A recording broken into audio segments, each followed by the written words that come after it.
সরকারের দায়িত্ব গ্রহণ করার মাত্র কিছুক্ষণ পরেই আমি আপনাদের কাছে দুটো কথা বলতে এসেছি।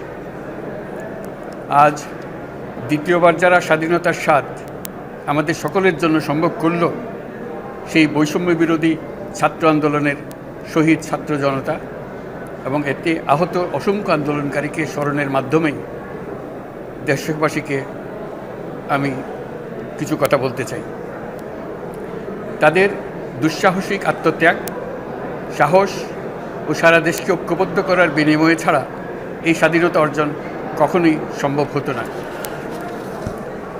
সেই সঙ্গে তাদের সেই মুক্তির আকুতি উপলব্ধি করে সেনা, নৌ এবং বিমান বাহিনীর যে অকুতোভয় সদস্যরা দেশের মানুষের পাশে এসে দাঁড়িয়ে এই বিজয়কে ত্বরান্বিত করেছেন, তাদের প্রতিও জানাই জাতির পরম কৃতজ্ঞতা ও অভিনন্দন।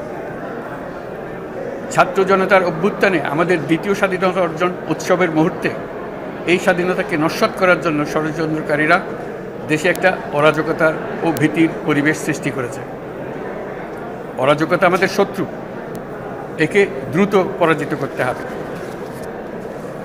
এই মুহূর্তে সরকারের প্রথম কর্তব্য হিসেবে আমরা এই ষড়যন্ত্রকারীদের কঠিন হাতে দমন করব।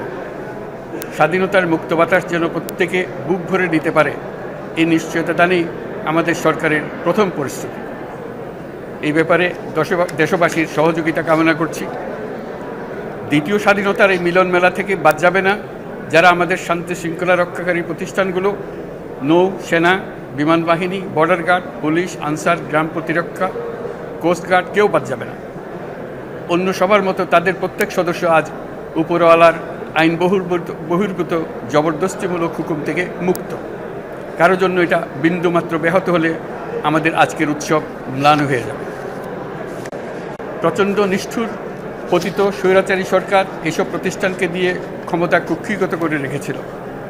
আমরা তার এই প্রচেষ্টা ব্যর্থ করে প্রতিষ্ঠানগুলোর হারানো গৌরব ফিরিয়ে আনব।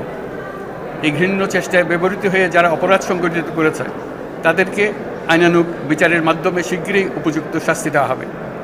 একই কথা দেশের সকল মন্ত্রণালয়, সংস্থা, শিক্ষা প্রতিষ্ঠান, নানা কর্মক্ষেত্রের জন্য প্রযোজ্য। সর্বত্র অপরাধীর বিচার হবে।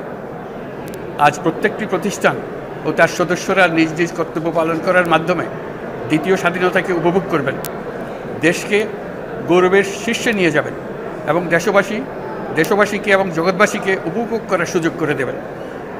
আমি জাতির পক্ষ থেকে প্রত্যেকে নির্ভয়ে আনন্দ চিত্তে নিজ নিজ কর্মস্থলে নিজ নিজ সামর্থ্য নিয়ে এগিয়ে আসতে অনুরোধ করছি। দেশের সকল মানুষকে আজ স্বাধীন, নির্ভয়, নিরুদ্বেগ থাকার জন্য নিশ্চয়তা দেওয়ার জন্য আমাদের ছাত্র শহীদরা প্রাণ দিয়েছেন। এই অভ্যুত্থানের মাধ্যমে সৃষ্ট সরকার দেশের প্রত্যেকের সরকার। এখানে থাকবে সকলের আকাঙ্ক্ষা পূরণের অধিকার। অরাজকতার বিষবাষ্প এখন যেই ছড়াবে, বিজয়ী ছাত্র জনতা সহ মুক্ত মানুষের আইনশৃঙ্খলা বাহিনীর পূর্ণ শক্তি তাকে ব্যর্থ করে দেবে। নিষ্ঠুর স্বৈরাচারী সরকার দূর হয়ে গেছে। কাল সূর্য উদয়ের সঙ্গে সঙ্গে গণতন্ত্রের, সুবিচারের, মানবাধিকারের নির্ভয়ে মত প্রকাশের পূর্ণ স্বাধীনতার জন্য সকলের স্বাচ্ছন্দ্যে জীবনধারণের সুযোগ প্রদানের সচেষ্ট সরকারের ঘনিষ্ঠ সান্নিধ্য ও সহমর্মী পরশ দলমত নির্বিশেষে সবাই উপভোগ করবে। এটাই আমাদের লক্ষ্য। আমাদেরকে এই লক্ষ্য পূরণে সাহায্য করুন। সারা বিশ্ব আজ অবাক হয়ে বলছে, সাবাস বাংলাদেশ, সাবাস বাংলাদেশের ছাত্র জনতা। আমরা এই অর্জনটাকে আর অনেক দূর নিয়ে যেতে চাই। আমাদের ছাত্র জনতার জন্য কিছুই অসম্ভব নয়। আমাদের তরুণরা অসম্ভবকে সম্ভব করতে পারে, তারা সেজন্য প্রতিজ্ঞাবদ্ধ। যদি আমরা ঐক্যবদ্ধ থাকি, ধ্বংসাত্মক কর্মকাণ্ড থেকে দূরে থাকি, সবার জন্য মুক্ত পরিবেশ সৃষ্টি করতে পারি, আমাদের বিজয় অবশ্যই হবে। আল্লাহ, মহান আল্লাহ আমাদের সহায় হবে।